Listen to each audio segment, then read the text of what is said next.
आसंता 3 दिन पर्यंत 5 जिले में कुहुड़ी अलर्ट जारी करिछि पाणीपाग विभाग। केन्दुझर, झारसुगुड़ा, कलाहांडी, जगतसिंहपुर एवं केन्द्रापड़ा कुहुड़ी अलर्ट करा जाइछि।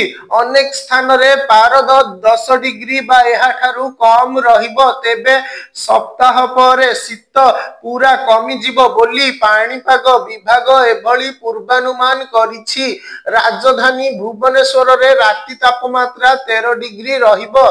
पाणीपाग विभाग पुणी आकलन करिछि जे सोमवार ठारू राति तापमात्रा बढ़िबो। किछि स्थान रे राति तापमात्रा 2 रु 3 डिग्री बढ़िबो। शीत सांगकु कालुआ पवन जनजीवन को अस्तव्यस्त करि देइछि।